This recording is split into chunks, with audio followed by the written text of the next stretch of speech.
Alright, we're looking at a simple quick little video here about plotting points in case you forgot how or maybe never learned how to do so to begin with. So plotting points, I got a nice grid here. I've got a x-axis and a y-axis, but the key here to the ordered pair is that it's an x and a y. Ordered pair means two. Ordered means x and y. There are a couple ways to remember what's going on. One of them is a cross. You'll notice I put in the x here. X is going across, and across in English means maybe to go sideways. And the Y goes with yo-yo. The yo-yo is a little thing that goes up and down on the axis, so that tells you the first number is the one that's going across, the second one's going up and down. Another way to remember which one's which is they're in alphabetical order: A, B, C, D, F, G, H, I, J, K, L, M, N, P, Q, R, S, T, U, V, W, X, Y. So X comes before Y when you're looking at that. So couple different ways to remember it. Remember that X is going across, Y is a yo-yo. Remember, X comes before Y in the alphabet. So the first number is the across number, and the second number is the up and down number. All right. This is called the y-axis. This is where we measure or put out our up and down number.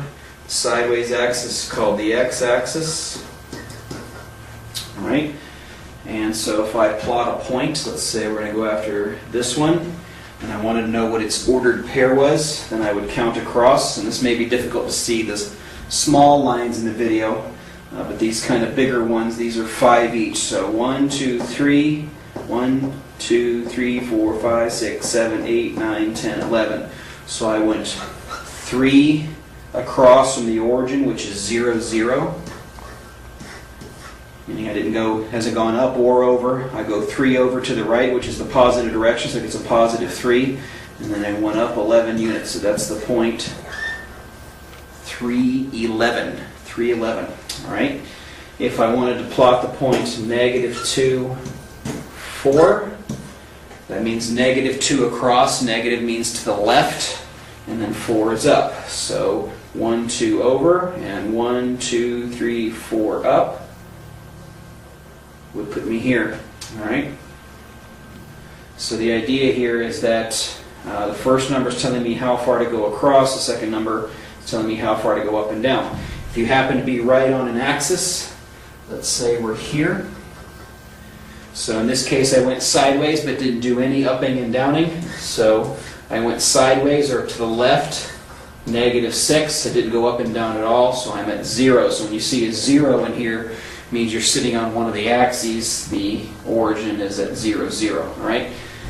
Now the graph, the axes break this into 4 quadrants. This is considered to be the first quadrant.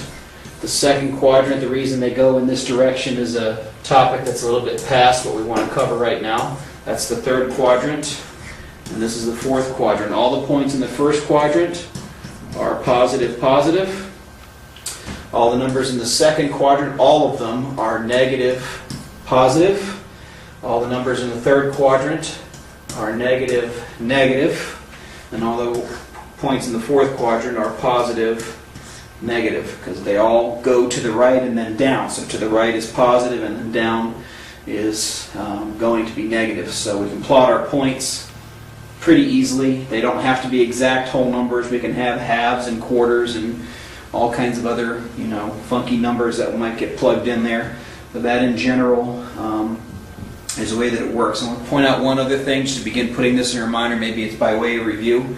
Anything on the y-axis hasn't gone sideways, so it's going to be 0 something, right? And if you're on the x-axis, you haven't gone up and down, so it's going to be some number 0, all right? So let me clear out a bit of this stuff. Let's give us a nice big run here. Erase some stuff. And then just look at a couple more examples. So let's put one on each axis. Let's go here, here, here, here, here, and there. All right. So we're just going to go around and look at all the points. This one's on the axis. So this one hasn't gone up and down at all, so that's going to have a 0. There's no yo-yo effect to it, but it's 5, 10, 15, 20 spaces out, so that's the point 20, 0. This guy's 9 over and 4 up, so 9 to the right and 4 up. This one hasn't gone over from the origin, but it did go 5 up. This one looks like it went 6 to the left, so that gets a negative number, and then went 9 up. This point here looks like it went 9 to the left, which is negative 9, and 2 down, which is negative 2. See how the negative numbers work in those places. And then lastly, this point was 3 to the right, and looks like 6 down. All right. Quick review. Hopefully this is something that just needed your memory refreshing, or maybe you're learning this for the first time and just want to take a look at the video. Plotting points across, yo-yo, 2 points, X comes before Y in the alphabet, so the first number is your cross number, second number is your yo-yo number, and that's it. Until next time, see ya!